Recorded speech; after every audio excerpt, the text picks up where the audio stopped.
छोड़ो बड़े भाई ओ छोड़ो बेटा मादर चोर छोड़ो छोड़ो छोड़ अरे छोड़ छोड़ो छोड़ो ओ छोड़ो छोड़ो बेटा चला चला बेटा अरे रहने छोड़ो गाँव से निकल जाओ और तुम जिया दिए हो कटुए हो। उसके बाद उन्होंने फ़ोन करके स्कूटी पर 2-3 लड़के और आ गए। उन्होंने मेरे से आधार कार्ड मांगा, मैंने आधार कार्ड दिया और ये मेरा नाम देखते ही उन्होंने मुझसे कहा टोपी तार और लात घूटे मारना पीटना मेरे साथ चालू कर दिया। दोस्तों शुरू में जो आपने वीडियो देखा उसे कहते हैं घर में कुत्ता भी शेर बन गया। आपने देखा कितनी गर्मी है इस 2 टके के गुंडे में। अपने बाप की उम्र के बराबर के इस बुजुर्ग पर हाथ उठाते हुए इस गुंडे के हाथ नहीं कांपे। यहाँ पर सवाल उठता है कि ये नफरत पैदा हुई कैसे, इस गुंडागर्दी की हिम्मत इसमें आई कहां से। जवाब आप सभी जानते हैं, समझने वाली बात है। जैसी परवरिश हुई है उसका खामियाजा आप देख रहे हैं। वो परवरिश जिसमें नफरती राजनीति ठूस ठूस के भरी है, जिसका ये नजारा है। 2 कौड़ी के गुंडे जगह जगह निकल आए हैं, खुले सांड की तरह घूम रहे हैं।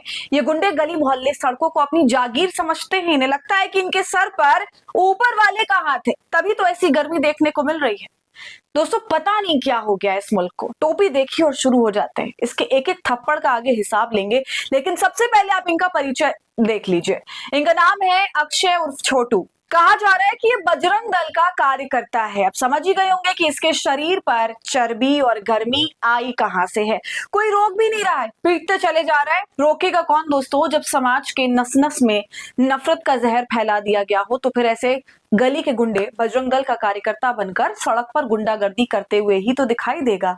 इसका एक एक थप्पड़ इस बुजुर्ग के गाल पर नहीं पड़ रहा है दोस्तों, इसका थप्पड़ हमारी तहजीब पर पड़ रहा है।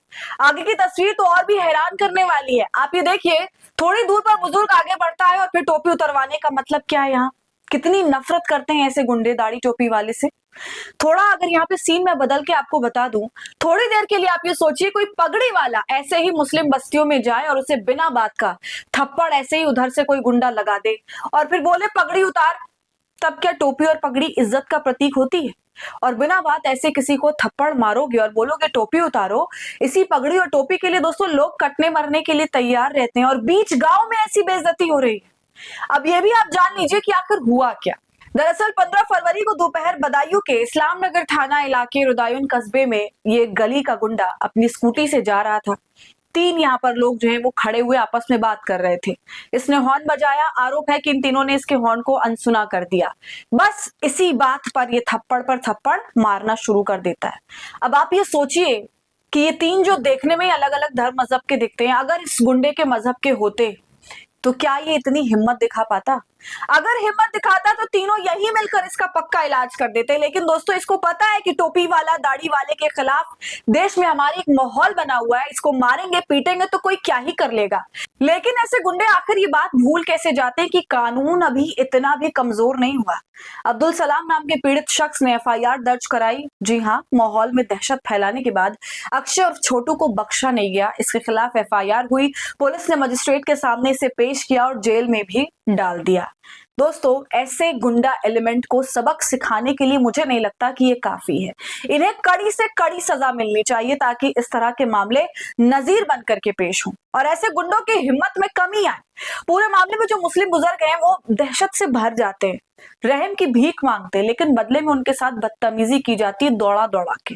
उनकी दाढ़ी पकड़ी जाती है, टोपी उछाली जाती है, उन्हें गालियां दी जाती हैं, मुल्ला कटुआ ये सब कहा जाता है। इस तरह एक विशेष धर्म को टारगेट करके इस तरह से बदसलूकी, सीधा सीधा देश के संविधान पर हमला। एक विशेष धर्म को टारगेट कर उनके साथ बदसलूकी के अब बहाने ढूंढे जाने लगे हैं। एक संगठन के नेता होने की इतनी अकड़ है, किसी को सड़क पर खड़ा हुआ बर्दाश्त नहीं कर पा रहे। और दोस्तों ये बात किसी से छिपी नहीं है। इस तरह के मामले हमारे देश में हर दिन देखने के लिए मिल रहे हैं। लगातार हमें ये देखने को मिल रहा है। मगर हाल के दिनों में कुछ मामले ऐसे भी देखे गए जहां पर जम के पलटवार किया गया और इस तरह के गुंडों को दुम दबा के भागने पर मजबूर कर दिया गया। वो मामला चाहे बनारस की बकरा मंडी का हो या उत्तराखंड के कोटद्वार का, दोनों ही जगह से बड़ी मिसाल देखने को मिली। मोहम्मद दीपक ने एकता का सबक सिखाया पूरे समाज में, तो वहीं कुरैशी समुदाय के लोगों ने 2 कौड़ी के गुंडों को ऐसा भगाया कि वो भी याद रखेंगे। तो शायद सॉल्यूशन यही है कि आप अत्याचार को सहे ना, क्योंकि अत्याचार को सहने वाला अत्याचारी से भी बेकार होता है, वो इस चीज को सह देता है। कहीं भी आपके साथ ऐसी घटना हो रही है तो आप उसका समझबूझ से सामना करिए, कानून की पूरी मदद लीजिए, लेकिन सवाल है कि कब तक और आखिर क्यों बजरंग दल देश के सामाजिक मुद्दों पर काम करने के बजाय मुस्लिमों पर अत्याचार करने पर तुला है? अगर बजरंग दल का मकसद हिंदू धर्म को बढ़ावा देना है, उसे मजबूत करना है, सम्मान बरकरार रखना है, तो फिर उसमें मुस्लिमों के धर्म को टारगेट करने की आखिर क्या जरूरत है? कोई धर्म कभी भी किसी धर्म को दबाकर ऊपर उठना नहीं सिखाता है, लेकिन ये जो बजरंग दल के गुंडे कर रहे हैं वो साफ दिखाता है कि इनका काम सिर्फ गुंडागर्दी है, धर्म से इनका कोई लेना देना नहीं है, धर्म को इन्होंने अपना चोला बनाया हुआ है। और दोस्तों यह सवाल भी हमेशा ही बना रहेगा कि बजरंग दल देश के कानून और संविधान से भी बहुत ऊपर उठ गया है क्या? जो राह चलते ये लोग कानून को अपने हाथों में लेकर लोगों पर अत्याचार करने पर तुल जाते हैं। ऐसे संगठनों पर यह प्रशासन एक्शन क्यों नहीं ले रहा, जो आए दिन देश का माहौल खराब कर रहे हैं?